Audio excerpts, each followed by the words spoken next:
আজকে আমরা নবম শ্রেণীর প্রান্তিকের বসু ও মৌলিকের লেখা প্রাক মাধ্যমিক ভূগোল ও পরিবেশ এই বইটার চ্যাপ্টার 4 ভূমিরূপ গঠনকারী প্রক্রিয়া ও পৃথিবীর বিভিন্ন ভূমিরূপ তার অনুশীলনীতে যে প্রশ্নগুলো আছে তার উত্তরগুলো আলোচনা করব। তোমাদের যদি ভিডিওগুলো ভালো লাগে তাহলে লাইক, শেয়ার ও কমেন্ট করে জানিও, আর চ্যানেলটি সাবস্ক্রাইব করো। আমার একটা ম্যাথসের চ্যানেল আছে WB ম্যাথস ওয়ার্ল্ড, সেখানে গণিত প্রকাশের কোষে দেখি সমস্ত অঙ্কের সমাধান করে দেওয়া আছে। তার লিঙ্ক আমি এই ভিডিও ডেসক্রিপশান বক্সে দিয়ে দেবো, আর ওপরের আই বাটনে ক্লিক করেও তোমরা সেই চ্যানেলটি পেয়ে যাবে। প্রথমে সঠিক উত্তরটি নির্বাচন করো। প্রশ্নমান 1। প্রশ্ন 1, হিমালয় পর্বত একটি, উত্তর হবে খ ভঙ্গিল পর্বত। 2, ভারতের সাতপুরা একটি, উত্তর হবে গ স্তূপ পর্বত। 3, বিন্ধ্য পর্বত একটি, উত্তর হবে খ ভঙ্গিল পর্বত। 4, আরাবল্লী একটি, উত্তর হবে ক ভঙ্গিল পর্বত। 5, ব্রহ্মপুত্র অববাহিকার সমভূমিটি, উত্তর হবে খ প্লাবন সমভূমি। 6, আন্দিজ পর্বত একটি, উত্তর হবে খ ভঙ্গিল পর্বত। 7, স্তূপ পর্বতের পাদদেশ, উত্তর হবে গ চ্যাপ্টা। 8, গ্রস্ত উপত্যকা দেখা যায়, উত্তর হবে ক স্তূপ পর্বতে। 9, ভারতের একটি জীবন্ত আগ্নেয় পর্বত হলো, উত্তর হবে গ ব্যারেন। 10, ভঙ্গিল পর্বত সৃষ্টি হয়, উত্তর হবে ক পাললিক শিলা থেকে। 11, পৃথিবীর বৃহত্তম উচ্চ মালভূমি হলো, উত্তর হবে ক তিব্বত মালভূমি। 12, পৃথিবীর ছাদ বলা হয়, উত্তর হবে খ পামির মালভূমিকে। 13, লাভা গঠিত মালভূমির উদাহরণ হলো, উত্তর হবে গ ডেকান ট্র্যাপ।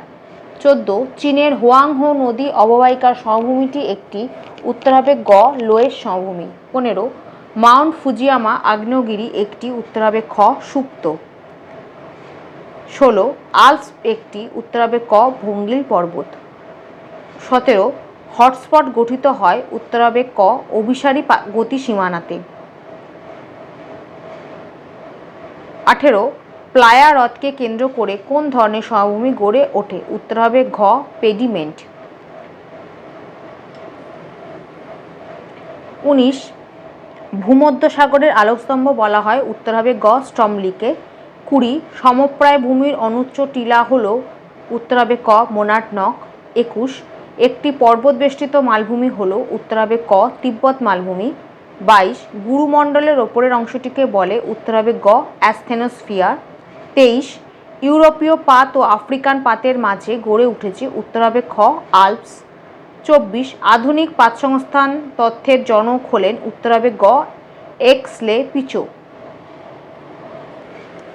25, ভারতের ছোটনাগপুর মালভূমি এক ধরনের, উত্তর হবে খ ব্যবচ্ছিন্ন মালভূমি। 26, লোয়ের সমভূমি দেখা যায় যে অববাহিকায়, উত্তর হবে খ হোয়াংহো। 27, মহীভাবক আলোড়নের শিলাস্তরে দেখা দেয়, উত্তর হবে ক চ্যুতি। 28, কোন পর্বতের উৎপত্তির সঙ্গে নগ্নীভবন প্রক্রিয়া জড়িত, উত্তর হবে গ ক্ষয়জাত। 29, স্তূপ পর্বত সৃষ্টি হয়, উত্তর হবে ক মহীভাবক আলোড়নের জন্য। 30, পৃথিবীর দীর্ঘতম ভঙ্গিল পর্বত হলো, উত্তর হবে গ আন্দিজ।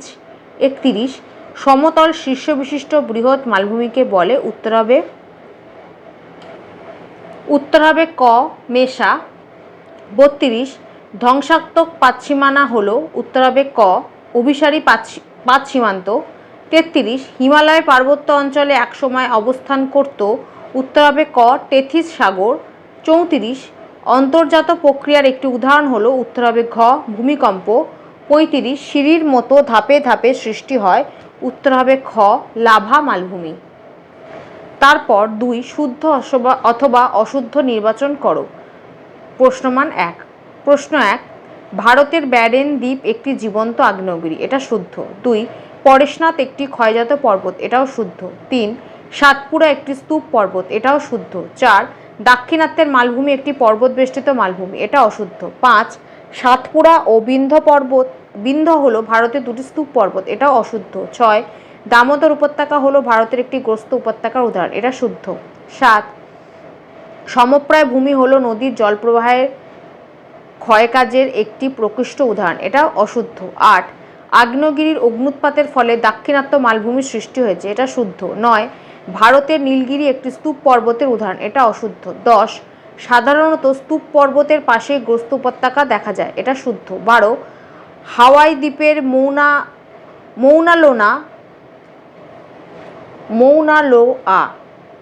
হাওয়াই দ্বীপের মৌনা লোয়া একটি ভঙ্গিল পর্বত, এটা অশুদ্ধ। 13 চীনের হোয়াংহো নদী অববাহিকায় লোয়ের সমভূমি গঠিত হয়েছে, শুদ্ধ। 14 লাদাখ ভারতের সর্বোচ্চ মালভূমি, শুদ্ধ। 15 পাখির পায়ের মতো দেখতে একটি বদ্বীপের নাম হলো মার্কিন যুক্তরাষ্ট্রের মিসৌরি মিসিসিপি বদ্বীপ, শুদ্ধ। 16 পৃথিবীর বৃহত্তম বদ্বীপ সমভূমিটি হলো গঙ্গা ব্রহ্মপুত্র মেঘনার সমভূমি, মিথ্যা বা অশুদ্ধ। 17 ডেকান ট্রাপ মালভূমি লাভা দ্বারা গঠিত, শুদ্ধ। 18 মহিমাবক আলোড়নে ভঙ্গিল পর্বত গঠিত হয়, অশুদ্ধ। 19 ঊর্ধ্ববঙ্গ অধোবঙ্গ স্তূপ পর্বতে দেখা যায়, অশুদ্ধ। 20 তিব্বত মালভূমি একটি ব্যবচ্ছিন্ন মালভূমির উদাহরণ, অশুদ্ধ। তারপর 3 উপযুক্ত শব্দ বসিয়ে শূন্যস্থান পূরণ করো। প্রশ্নমান 1 প্রশ্ন 1 ড্যাশ হলো পৃথিবীর সবচেয়ে উঁচু পর্বত শৃঙ্গ, উত্তর হবে মাউন্ট এভারেস্ট। 2 পামির মালভূমিকে ড্যাশ বলা হয়, উত্তর হবে পৃথিবীর ছাদ। 3 ড্যাশ আলোড়নের ফলে প্রধানত ভঙ্গিল পর্বত গঠিত হয়, উত্তর হবে গিরিজনী। 4 100 মিটার থেকে 900 মিটার উঁচু এবং অল্প দূর ছড়ানো শিলাস্তূপকে ড্যাশ বলে, উত্তর হবে পাহাড়। 5 পৃথিবীর অধিকাংশ ভঙ্গিল পর্বত ড্যাশ পাতের সংঘর্ষের ফলে সৃষ্টি হয়, উত্তর হবে মহাদেশীয়। 6 দুটি সমান্তরাল চ্যুতির মধ্যবর্তী অংশের উত্থানের ফলে সৃষ্টি হওয়া পর্বতকে ড্যাশ বলে, উত্তর হবে স্তূপ পর্বত। 7 ড্যাশ মালভূমি খনিজ সম্পদে সমৃদ্ধ, উত্তর হবে ছোটনাগপুর। 8 লোয়েস কথাটির অর্থ হলো ড্যাশ স্থানচ্যুত বস্তু। 9 300 থেকে 600 মিটার উচ্চতাযুক্ত নিচু মালভূমিগুলিকে ড্যাশ মালভূমি বলে, উত্তর হবে নিম্ন। 10 প্লেট বা পাত কথাটি সর্বপ্রথম ব্যবহার করেন ড্যাশ, উত্তর হবে J.T. উইলসন। 11 ড্যাশ পর্বতের জীবাশ্ম দেখা যায়, উত্তর হবে ভঙ্গিল। 12 জাপানের ফুজিয়ামা হলো ড্যাশ শ্রেণী পর্বত, উত্তর হবে আগ্নেয়। 13 the Great Rift Valley dash পাচ্ছিমানা অঞ্চলে অবস্থিত, উত্তর হবে প্রতিসারী। তারপর 4 স্তম্ভ মেলাও। প্রশ্নমান 1 1 আন্দিজ পর্বতমালা, এটা হবে উ দক্ষিণ আমেরিকা। 2 ভঙ্গিল পর্বত, এটা হবে ক ভাঁজ। 3 ব্যারেন, এটা হবে ঘ আগ্নেয় পর্বত। 4 লাদাখ মালভূমি, এটা হবে খ কাশ্মীর। 5 বাজাদা, এটা হবে গ সাহারা মরুভূমি। তারপর 5 2-1 কথায় উত্তর দাও। প্রশ্নমান 1 প্রশ্ন 1 ভূত্বক কাকে বলে? 45 নম্বর পাতায় এখান থেকে এতটা। 2 ভারতের একটি ভঙ্গিল পর্বতের উদাহরণ দাও, উত্তর হবে আরাবল্লী পর্বত। 3 ভারতের প্রাচীনতম পর্বত ও উচ্চতম মালভূমির নাম করো। প্রাচীনতম পর্বত হচ্ছে আরাবল্লী পর্বত আর উচ্চতম মালভূমি হচ্ছে লাদাখ মালভূমি। 4 একটি স্তূপ পর্বতের উদাহরণ দাও, উত্তর হবে সাতপুরা। 5 একটি সঞ্চয়জাত পর্বতের উদাহরণ দাও, উত্তর হবে ভারতের ব্যারেন। 6 গঠন ও আকৃতি অনুসারে আগ্নেয়গিরি কত রকমের হয়, উত্তর হবে 4 রকমের। 7 গ্রস্ত উপত্যকা কাকে বলে? 55 নম্বর পাতায় এখান থেকে এতটা।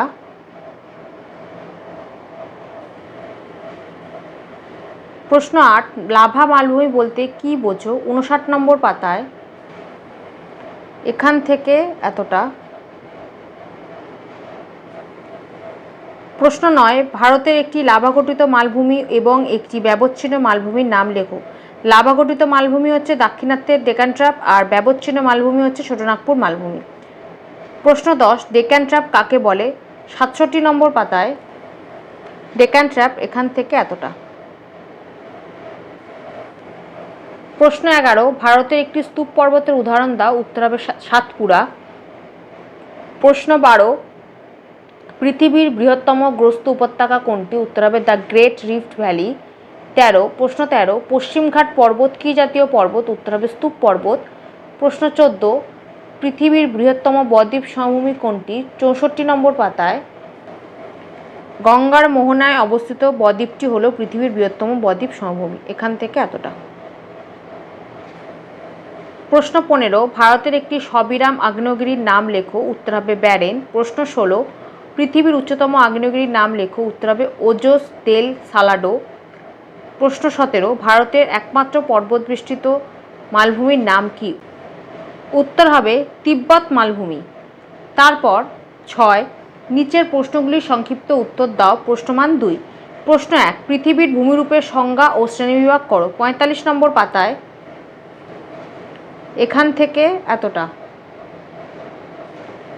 প্রশ্ন 2, পর্বত ও পর্বতশ্রেণী কাকে বলে? 47 নম্বর পাতায় এই যে পর্বত কাকে বলে, এখান থেকে এতটা। তারপর 48 নম্বর পাতায় পর্বতশ্রেণী কাকে বলে, এখান থেকে এতটা। আর পর্বতের উদাহরণ দিয়ে দেবে, এখান থেকে এতটা। কাকে বলে এটা 47 নম্বর পাতায় আছে, তার সাথে উদাহরণ দেবে এটা। আর পর্বতশ্রেণী কাকে বলে তার উদাহরণ এখান থেকে এতটা। প্রশ্ন 3, উৎপত্তি অনুসারে উদাহরণসহ পর্বতের শ্রেণীবিভাগ করো। 48 নম্বর পাতায় এখান থেকে এতটা। প্রশ্ন 4, সব সিল্ট অঞ্চলই মালভূমি, কিন্তু সব মালভূমি সিল্ট নয়, বুঝিয়ে বলো। 60 নম্বর পাতায় 4 নম্বর পয়েন্টে লিখবে সুদীর্ঘকাল। তারপর 61 নম্বর পাতায় এখান থেকে এতটা। প্রশ্ন 5, ভঙ্গিল পর্বত কাকে বলে? 48 নম্বর পাতায় কাকে বলে লিখবে এখান থেকে এতটা। আর উদাহরণটা পেয়ে যাবে 49 নম্বর পাতায় এখান থেকে এতটা। প্রশ্ন 6, স্তূপ পর্বত ও গ্রস্ত উপত্যকা বলতে কি বোঝো? 54 নম্বর পাতায় স্তূপ পর্বত লিখবে এখান থেকে এতটা। আর গ্রস্ত উপত্যকা পেয়ে যাবে 55 নম্বর পাতায় এখান থেকে এতটা। প্রশ্ন 7, হোস্ট ও গ্রাবেন কি? 54 নম্বর পাতায় একদম শেষে দেখো এখান থেকে এতটা লিখবে। তারপর 55 নম্বর পাতার এখান থেকে এতটা, এটা হচ্ছে হোস্ট। আর গ্রাবেন লিখবে এখান থেকে এতটা। প্রশ্ন 8, ক্ষয়জাত পর্বত বা অবশিষ্ট পর্বত কাকে বলে? 56 নম্বর পাতায় এখান থেকে এতটা। প্রশ্ন 9, আগ্নেয় পর্বত বা আগ্নেয়গিরি বা সঞ্চয়জাত পর্বত কাকে বলে? 52 নম্বর পাতায় এখান থেকে এতটা। আর তার সাথে যদি পারো এই ছবিটা এঁকে দেবে। প্রশ্ন 10, ব্যবচ্ছিন্ন মালভূমি কি? 60 নম্বর পাতায় এখান থেকে এতটা লিখবে। আর তার সাথে যদি পারো এই ছবিটা এঁকে দেবে। প্রশ্ন 11, পর্বত বেষ্টিত মালভূমি বলতে কি বোঝো? 59 নম্বর পাতায় এখান থেকে এতটা, তার সাথে এই ছবিটা এঁকে দেবে। প্রশ্ন 12, পলিগঠিত এবং বন্যাগঠিত সমভূমি অথবা প্লাবনভূমি কি? পলিগঠিত পেয়ে যাব 65 নম্বর পাতায়। পলিগঠিত সমভূমি লিখবে এখান থেকে এতটা। আর 54 নম্বর পাতায় পেয়ে যাবে প্লাবনভূমি। 54 না, 64 নম্বর পাতায় পাবে প্লাবনভূমি, এখান থেকে এতটা। প্রশ্ন 13, বদ্বীপ সমভূমি ও হ্রদ সমভূমি কাকে বলে? 64 নম্বর পাতায় এখান থেকে এতটা বদ্বীপ সমভূমি। আর হ্রদ সমভূমি পেয়ে যাবে 65 নম্বর পাতায়। এই যে হ্রদ সমভূমি এখান থেকে এতটা। কাকে বলে উদাহরণ পুরোটাই লিখে দেবে। প্রশ্ন 14, লাভাগঠিত সমভূমি কি? 65 নম্বর পাতায় একদম শেষে পেয়ে যাবে লাভাগঠিত সমভূমি বা লাভা সমভূমি, এখান থেকে এতটা। প্রশ্ন 15, মরু সমভূমি অথবা বাজাদা কাকে বলে? 65 নম্বর পাতায় এই যে মরু সমভূমি বা বাজাদা, এখান থেকে এতটা। প্রশ্ন 16, লোয়ের সমভূমি কাকে বলে? 66 নম্বর পাতায় এখান থেকে এতটা। প্রশ্ন 20,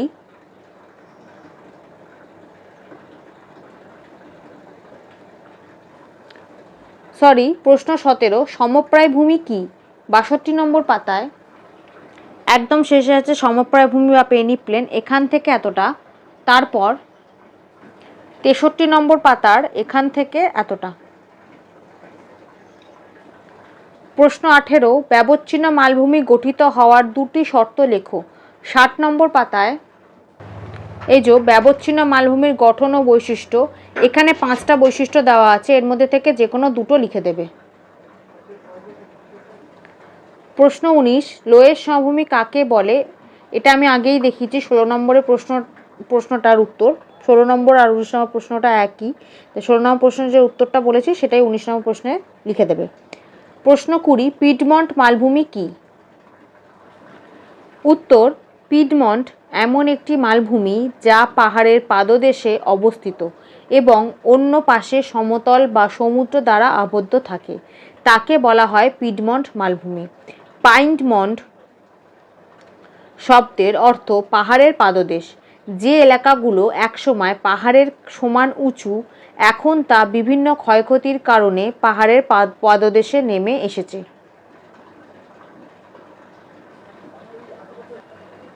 প্রশ্ন 21, টিকা লেখো বদ্বীপ সমভূমি। 64 নম্বর পাতায় এখান থেকে এতটা। প্রশ্ন 22, সিল্ট মালভূমি কাকে বলে? 60 নম্বর পাতায় একদম শেষে আছে সিল্ট মালভূমি, এখান থেকে এতটা। তার সাথে যদি পারো এই ছবিটা এঁকে দেবে। প্রশ্ন 23, প্রশান্ত মহাসাগরীয় আগ্নেয় মেখলা কি? 50 নম্বর পাতায় প্রশান্ত মহাসাগরীয় আগ্নেয় মেখলা, এখান থেকে এতটা। প্রশ্ন 24, মালভূমিকে টেবিল ল্যান্ড বলে কেন? 58 নম্বর পাতায় 3 নম্বর পয়েন্টটা পুরোটা লিখে দেবে, এখান থেকে এতটা। প্রশ্ন 25, মোনার্ড নক কাকে বলে? 63 নম্বর পাতায় এখান থেকে এতটা। তারপর 7, নিচের প্রশ্নগুলি সংক্ষেপে ব্যাখ্যা করো। প্রশ্নমান 3। প্রশ্ন 1, পার্থক্য লেখো ম্যাগমা ও লাভা। 52 নম্বর পাতায় ম্যাগমা ও লাভার পার্থক্য, 3টে পার্থক্য দেওয়া আছে, 3টে পার্থক্যই লিখে দেবে।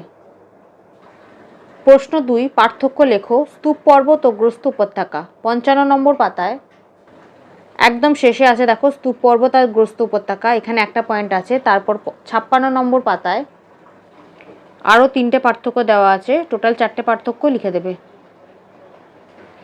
প্রশ্ন 3, পার্থক্য লেখো পাহাড় ও পর্বত। 48 নম্বর পাতায় পর্বত ও পাহাড়ের মধ্যে পার্থক্য, 5টা পার্থক্য দেওয়া আছে, 5টা পার্থক্যই লিখে দেবে। প্রশ্ন 4, পার্থক্য লেখো ক্ষয়জাত পর্বত ও সঞ্চয়জাত বা আগ্নেয় পর্বত। 57 নম্বর পাতায় ক্ষয়জাত পর্বত ও আগ্নেয় পর্বতের মধ্যে পার্থক্য, আগ্নেয় পর্বত হচ্ছে সঞ্চয়জাত পর্বত। এখানে 9টা পার্থক্য দেওয়া আছে, 9টা পার্থক্যই লিখে দেবে, না হলে অন্তত 6টা লিখতেই হবে। প্রশ্ন 5, পার্থক্য লেখো মহীভাবক আলোড়ন ও গিরিজনী আলোড়ন। 46 নম্বর পাতায় এই যে মহীভাবক ও গিরিজনী আলোড়নের মধ্যে পার্থক্য, 4টে পার্থক্য দেওয়া আছে, 4টে পার্থক্যই লিখে দেবে। প্রশ্ন 6, পার্থক্য লেখো অন্তর্জাত ও বহির্জাত প্রক্রিয়া। 47 নম্বর পাতায় এই যে অন্তর্জাত প্রক্রিয়া ও বহির্জাত প্রক্রিয়ার মধ্যে পার্থক্য, 4টে পার্থক্য দেওয়া আছে, 4টে পার্থক্যই লিখে দেবে।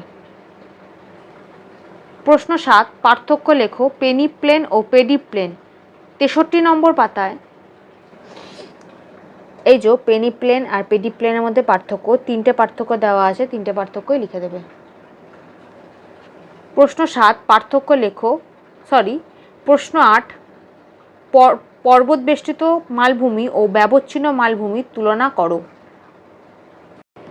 এই যে পর্বত বেষ্টিত মালভূমি আর ব্যবচ্ছিন্ন মালভূমির মধ্যে তুলনা, 6টা পয়েন্ট আছে, 6টা পয়েন্টই লিখে দেবে, এটা আর এটা।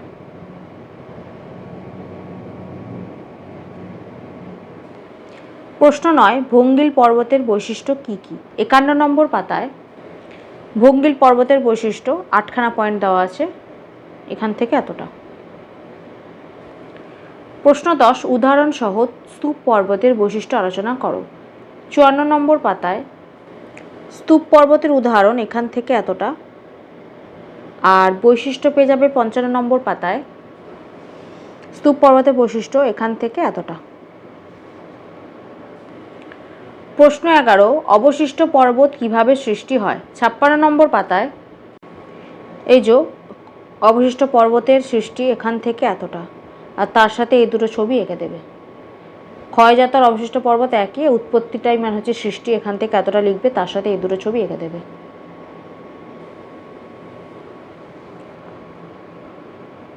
প্রশ্ন 12, মালভূমির বৈশিষ্ট্য কি কি? 58 নম্বর পাতায় মালভূমির বৈশিষ্ট্য এখান থেকে এতটা।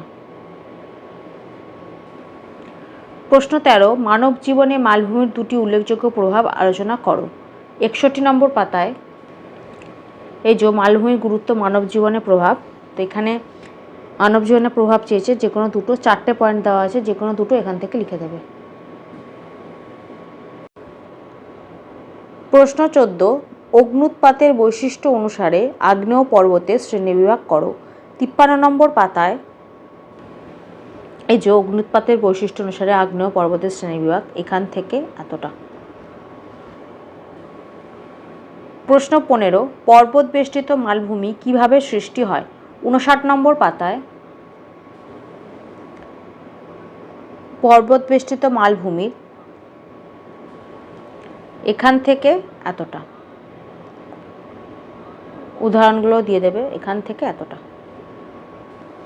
প্রশ্ন 16, উৎপত্তি ও গঠন অনুসারে উদাহরণসহ সমভূমি শ্রেণীবিভাগ করো। 62 নম্বর পাতায় এই প্রশ্ন উত্তরটা লিখবে, এখান থেকে এতটা, তার সাথে এই যে 4টাই বক্সটা করে দেবে। প্রশ্ন 17, মানব জীবনের ওপর পর্বতের প্রভাব ব্যাখ্যা করো।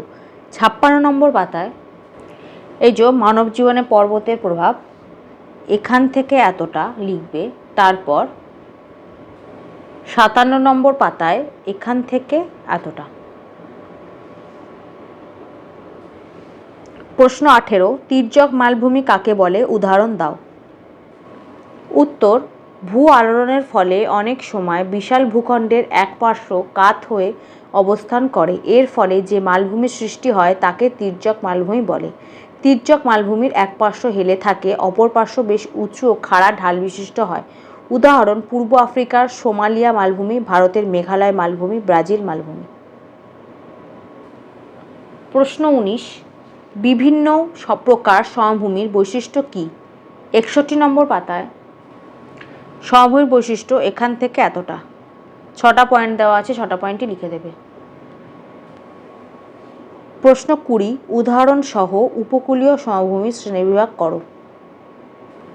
উত্তর, উপকূলীয় সমভূমিকে দুই ভাগে ভাগ করা যায়, যথা এক হচ্ছে ভারতের পূর্ব উপকূলীয় সমভূমি, উদাহরণ মালাবার উপকূল, আর দ্বিতীয়টা হচ্ছে ভারতের পশ্চিম উপকূলীয় সমভূমি, উদাহরণ হচ্ছে কৃষ্ণা নদীর বদ্বীপ।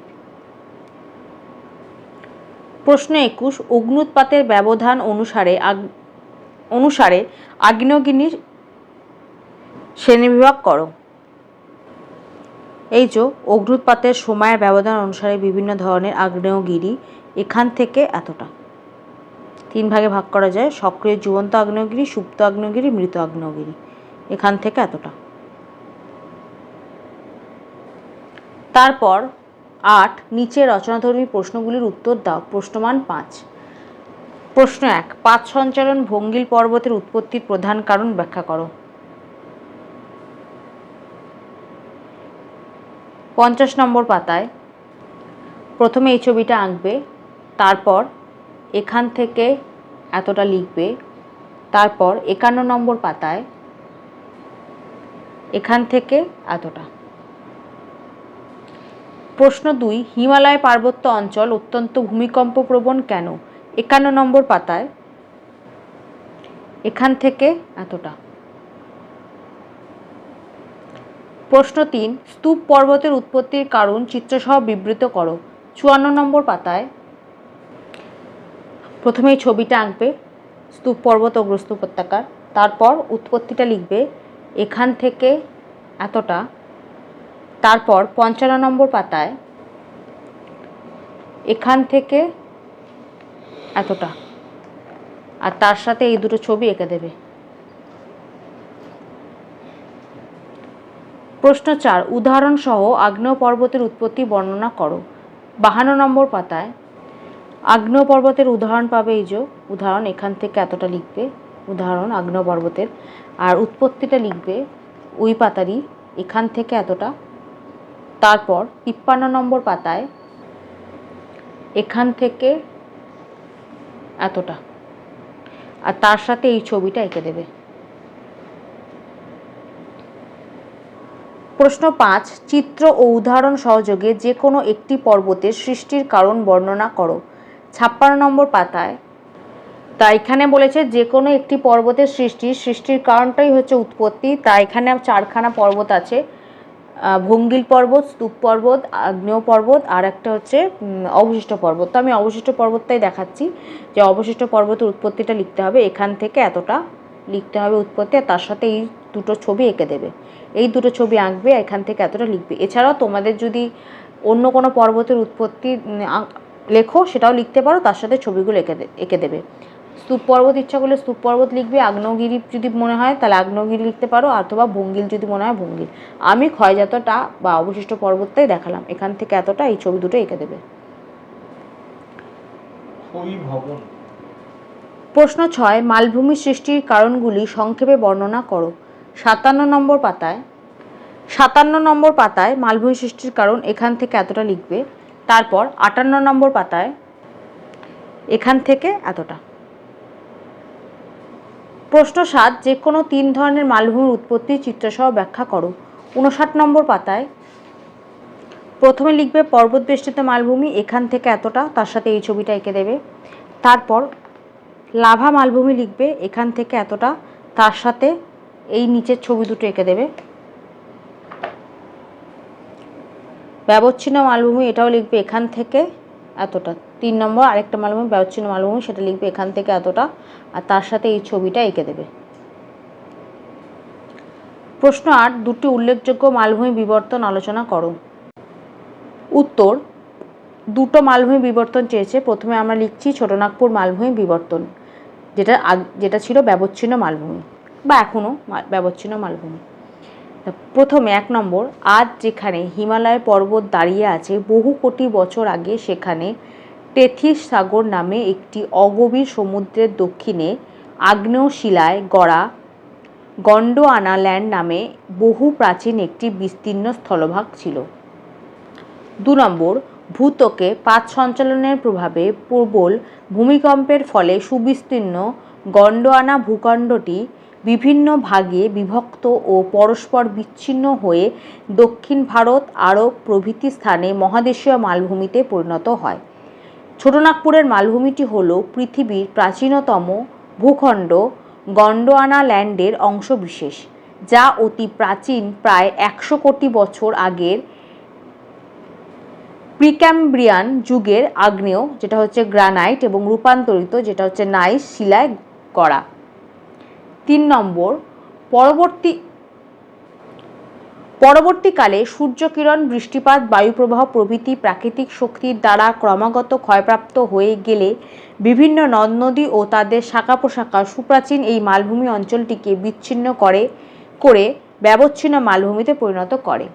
৪ নম্বর, যুগ যুগ ধরে ক্ষয়প্রাপ্ত হতে হতে বর্তমানে ছোটনাগপুর মালভূমি পূর্ব দিকের অংশটি সমপ্রায় ভূমিতে পরিণত হয়েছে, যার মাঝে মধ্যে অপেক্ষাকৃত কঠিন শিলায় গঠিত নাতি উচ্চ ছোট ছোট পাহাড় বা মোনাটনক দেখা যায়, যেমন পরেশনাথ ও পাঞ্চেত পাহাড়।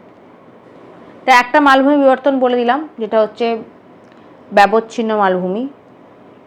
এরপর হচ্ছে ছোটনাগপুর মালভূমি। ২ নম্বর, সেটা হচ্ছে লাভা গঠিত ডেক্কান ট্র্যাপ মালভূমি বিবর্তন। ৬-৭ কোটি বছর আগের ভূপৃষ্ঠের অসংখ্য ফাটলের মধ্য দিয়ে ভূগর্ভের অতি উত্তপ্ত তরল শিলা বা ম্যাগমা কোনো বিস্ফোরণ না ঘটিয়ে অতি ধীর গতিতে লাভা রূপে বেরিয়ে এসে দাক্ষিণাত্য মালভূমির উত্তর পশ্চিম অংশের প্রায় ৫ লক্ষ বর্গ মিটার বিস্তীর্ণ অঞ্চলকে প্রধানত ব্যাসল্ট জাতীয় নিঃসারী আগ্নেয় শিলায় ঢেকে ফেলেছিল। পরবর্তীকালে বিভিন্ন প্রাকৃতিক শক্তি যেমন রোদ, বৃষ্টি, বায়ুপ্রবাহ, নদী প্রভৃতির ক্ষয়কাজের প্রভাবে এই মালভূমি অঞ্চলের ওপরের অংশ ক্ষয়প্রাপ্ত হয়ে বিবর্তনের মাধ্যমে বর্তমানের আকার ধারণ করেছে। ব্যাসল্ট জাতীয় আগ্নেয় শিলায় গঠিত হওয়ায় এই অঞ্চলের পাহাড়গুলির শীর্ষদেশ চ্যাপ্টা এবং পার্শ্বদেশ পশ্চিম থেকে পূর্বে সিঁড়ির মতো ধাপে ধাপে ঢালু হয়ে নিচের দিকে নেমে যাওয়ায় দাক্ষিণাত্যের মালভূমির উত্তর পশ্চিমের এই অঞ্চলটিকে ডেকান ট্র্যাপ বলা হয়। সুইডিশ ভাষায় ট্র্যাপ কথাটির অর্থ হল সিঁড়ি।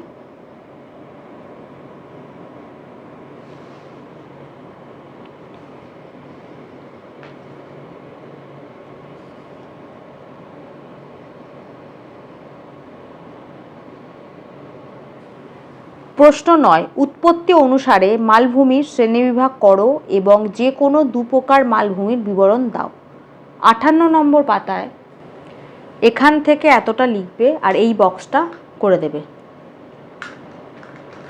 আর তার সাথে বলেছে যে কোনো দু প্রকার মালভূমির বিবরণ দাও। একটা দিয়ে দেবে পর্বত বেষ্টিত মালভূমি, তার সাথে এই ছবিটা এঁকে দেবে। আর নিচে আছে দেখো লাভা মালভূমি, তার সাথে এই নিচের ছবিটা এঁকে দেবে। কাকে বলে বৈশিষ্ট্য দুটোই লিখবে। কাকে বলে বৈশিষ্ট্য, তার ছবি, আর 59 নম্বর পাতায় উদাহরণ আছে, এত অবধি লিখবে। লাভা মালভূমি প্রথমে কাকে বলে, তারপর বৈশিষ্ট্য, তারপর উদাহরণ, আর তার সাথে হচ্ছে লাভা মালভূমির এই ছবিটা। আর পর্বত বেষ্টিত মালভূমিটা লিখবে এখান থেকে এতটা, এখানে কাকে বলে উদাহরণ দেওয়া আছে, আর তার সাথে পর্বত বেষ্টিত মালভূমির গঠন ও বৈশিষ্ট্য এটা লিখে দেবে। এখানে 3খানা পয়েন্ট লিখে দেবে আর এই ছবিটা এঁকে দেবে। মানে দুটো মালভূমিরই কাকে বলে উদাহরণ আর বৈশিষ্ট্য লিখে দেবে। একটা হচ্ছে পর্বত বেষ্টিত মালভূমি আর একটা হচ্ছে লাভা মালভূমি। এছাড়া আরও দুটো মালভূমি আছে, যদি মনে করো সেখান থেকেও লিখতে পারো, কিন্তু যেটা লিখবে সেটা পুরোটাই লিখবে আর তার সাথে তার ছবিটাও এঁকে দেবে। প্রশ্ন 10, যে কোনো 3 প্রকার সমভূমি চিত্রসহ বর্ণনা করো।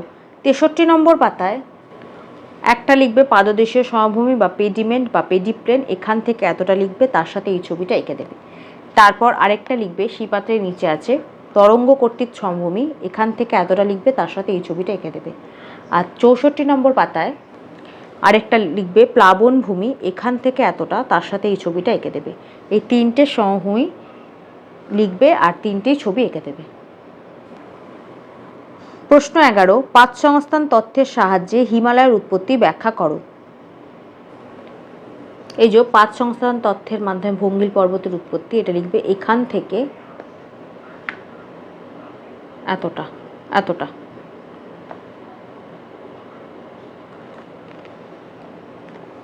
এখান থেকে লিখবে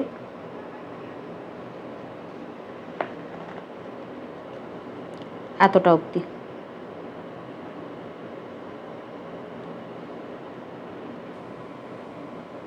প্রশ্ন 12, চিত্র সহযোগে সঞ্চয় কার্যের দ্বারা সৃষ্ট সমভূমিগুলির বিবরণ দাও।